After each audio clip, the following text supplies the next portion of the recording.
Insomniac's Marvel Spider-Man 3 game comes out a full decade after the first game released, and I've compiled a bunch of reasons why I believe that this will not be the last game in this series. So Spider-Man 3 has got a projected release year of 2028, so I thought I'd just take some time to run down my list of why I believe this is not the last game. Now the first reason why I believe this will not be the last game in this incredible series is the story aspects. In the first game, Spider-Man PS4, in the first installment of this entire franchise, we learn that Dr. Otto Octavius is suffering from a neurological disease. We also learn that this only affects his body and not his mind, and he says, quote, his mind continues to work. In one of the very last cutscenes of the original PS4 game as well, Otto says he is trapped in his, quote, useless body. Now in the end credits of Marvel Spider-Man 2, Otto says that he is writing the final chapter.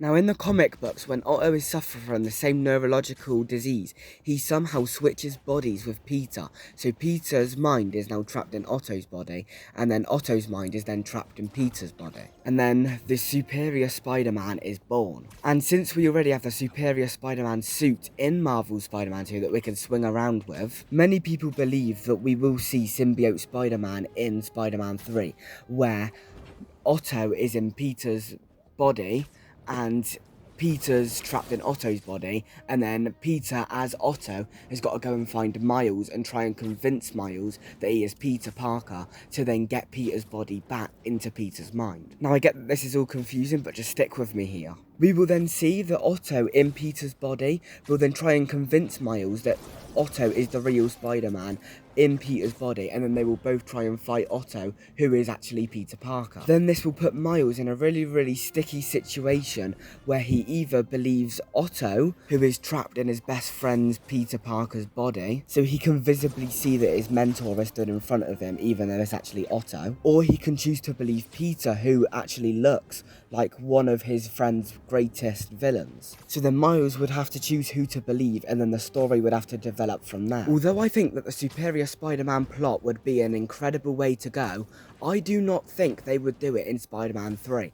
I think if they're going to do it, they would do it in a later installment like Spider-Man 4 or Spider-Man 5. Now one of the main reasons why I think this is because Insomniac do not want their game storyline or anything like that to become repetitive. Now this is 100% confirmed because in Spider-Man 2, the developers said that Miles was supposed to get the symbiote, but they remove that plot from the story entirely because they thought that that would make the game way too repetitive, where your favourite Spider-Man hero becomes evil, and then straight after that your other favourite Spider-Man hero becomes evil again. So they removed that from the plot just, to stop it from being repetitive. Sandman was also supposed to get the symbiote at one point in the story, but they also removed that because they didn't want the game to be repetitive, where you fight a symbiote-based villain and then you fight another symbiote-based villain. So if they make Pete the bad guy again in the game straight after the other game, I think that would make the game feel slightly too repetitive for Insomniac's liking. My theory is also backed up since we are going to see Carnage in this next game. Now they set up Carnage in Marvel Spider-Man 2 perfectly with the flame, cult and everything like that. However, the DLC for Carnage got cancelled alongside loads of other DLCs.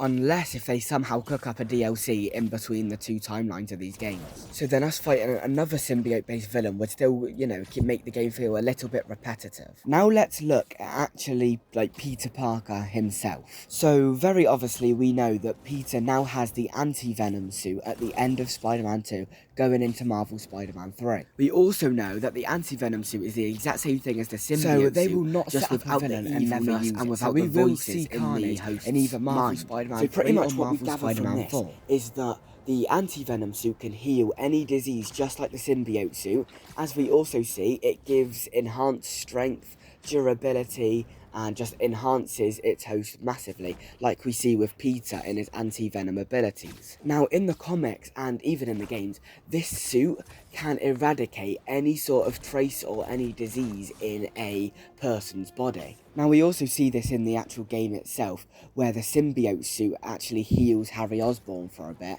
before he turns into Venom. Now obviously with Peter having and wielding this new anti-venom suit, any disease that Peter's got will also be eradicated. Now I know what you're thinking, yeah, but Peter doesn't have any diseases.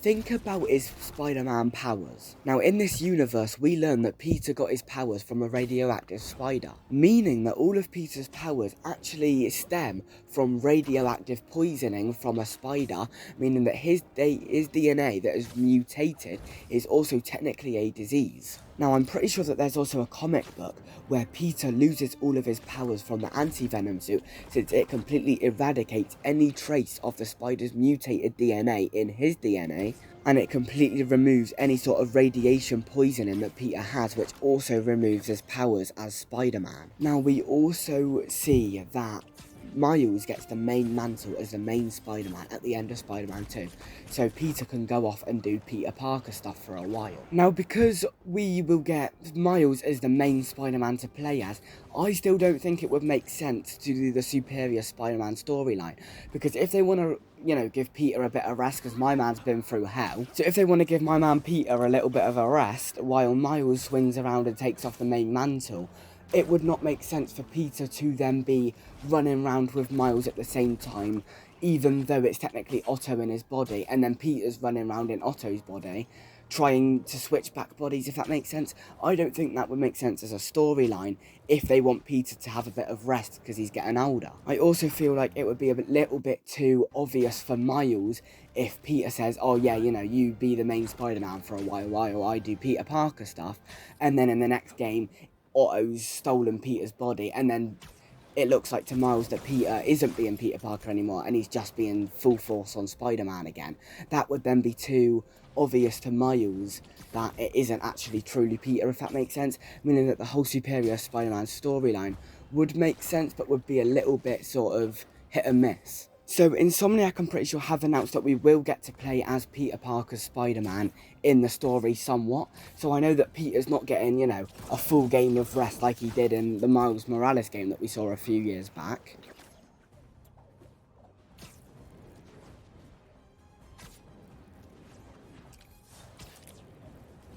Which is also why I believe that Spider-Man 3 will not be the last game, because I do think they will do the Superior Spider-Man storyline at some point, because they've set that up perfectly, but I do not think they would do it in Spider-Man 3. I think they would either do it in a DLC, but I think that whole story would be way too long to shove it all in a DLC. Or again, the main way I can see them doing that is through Marvel Spider-Man 4, meaning that Spider-Man 3 would not be the last game. Now, unless Peter either loses his powers or dies, I do not see how the last installment in the entire series will be a main playable character, and you will still be able to do missions as him. But I do not think they will go down the Superior Spider-Man. You will get quite a lot of time as Peter in the new game.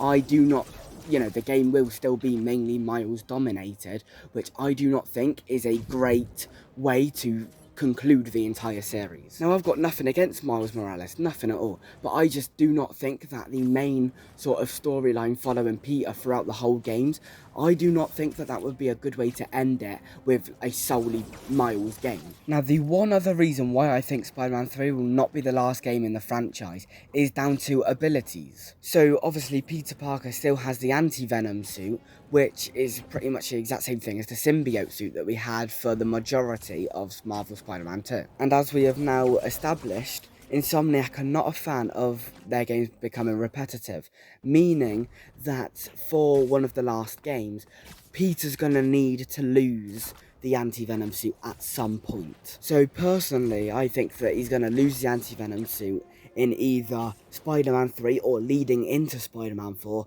which will then set up a storyline for us like Spider-Man 4. Anyways, let me know what you guys think down in the comments. Please like and subscribe. I've got a lot more Spider-Man 3 videos on the way, so yeah, stay tuned for that.